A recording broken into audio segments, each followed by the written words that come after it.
Today, as I was journaling, I came across a peculiar thought, let's say, and I followed the thought to its end. And I believe I actually got a pretty, I want to say, profound analogy out of it. Or maybe a metaphor. I still really don't know the difference. But I'd like to share that with you guys today. And I could probably tell the story a little bit better reading out of my journal, but that's not how I like to do these videos. So you'll get a raw, off the dome interpretation of the story that I have written out in my journal. So the story goes, well, first off, it's about a blade of grass. Just wait. So the blade of grass is idle. It is not moving. It's idle in a field. And the blade of grass remembers once upon a time when a big gust of wind came. And that gust of wind blew him in a direction. And he felt great feelings in that direction. In that position, he felt more alive than he ever did as a idle piece or an idle blade of grass. So he was yearning. He was yearning in idleness to be blown again by wind. And the wind came, and he wasn't blown in a particular direction this time. Let's say the first time he was blown north. This time he was blown south. And he didn't get the same feeling. So, as one could figure out for themselves, this blade of grass chalked that up to not being blown north. He chalked it up to being blown south instead of north. Or whichever one I said the first one was. I might have mixed those up right there. But he chalked it up to that. He said, okay, well, obviously I didn't get the same amount of enjoyment because I wasn't blown the same way I was the first time.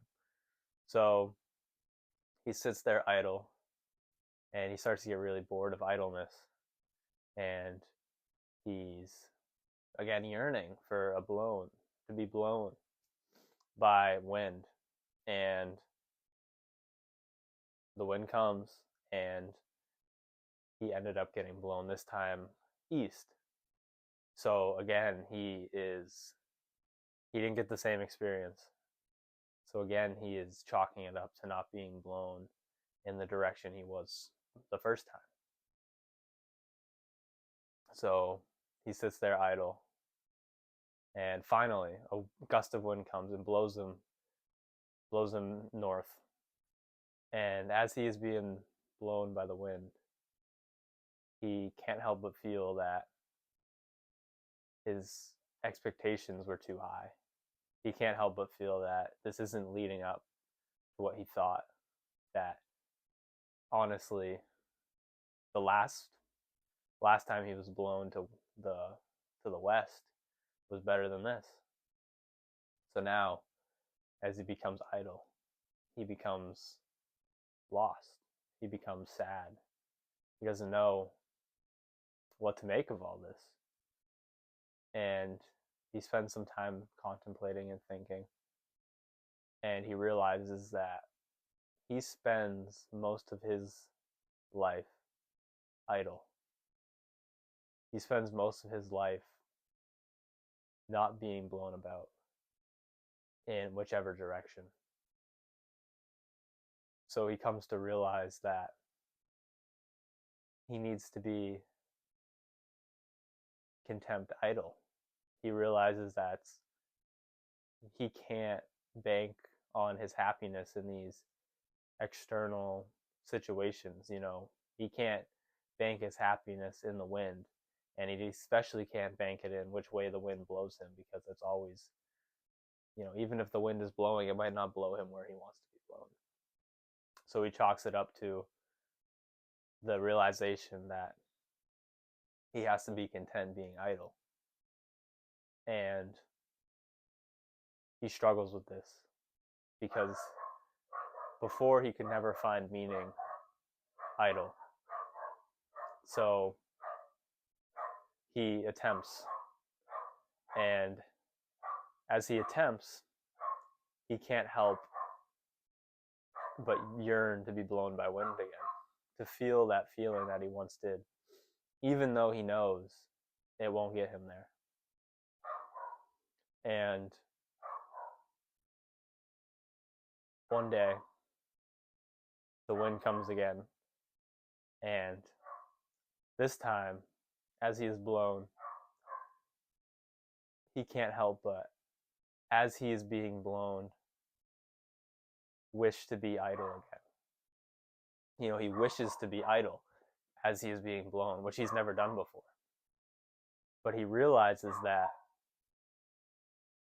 his happiness needs to be in the idle situation. He can't make it in a quote unquote blown state. So he more than ever yearns to be idle. And the wind subsides as it always does. And he then again is sad that he is idle. He then again realizes that he rushed through the wind being blown only to be idle, to only secretly wish to be blown again by the wind. And then he is really distraught because he doesn't know now. He knows where he needs to be, but now he can't enjoy either moment. He can't enjoy being out, and he can't enjoy being, or he can't enjoy being blown by the wind, and he can't enjoy being idle. And now he's really distraught. And then he realizes, you know, the leaves are starting to fall on him. And he realizes that fall is coming. And then he realizes what happens after fall. That winter comes. And he now knows that before long, you know, he will be dead. He will shrivel up and cease to exist due to natural events. And he can't help but be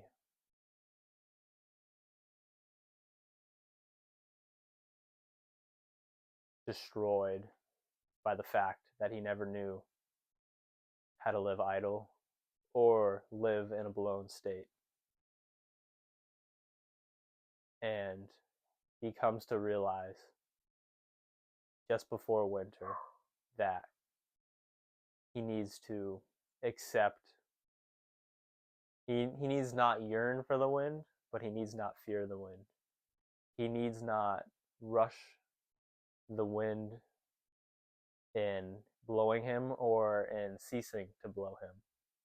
He needs to enjoy his idleness while he is idle, and his windy states while they are windy. And he comes to realize this all too late, and winter comes.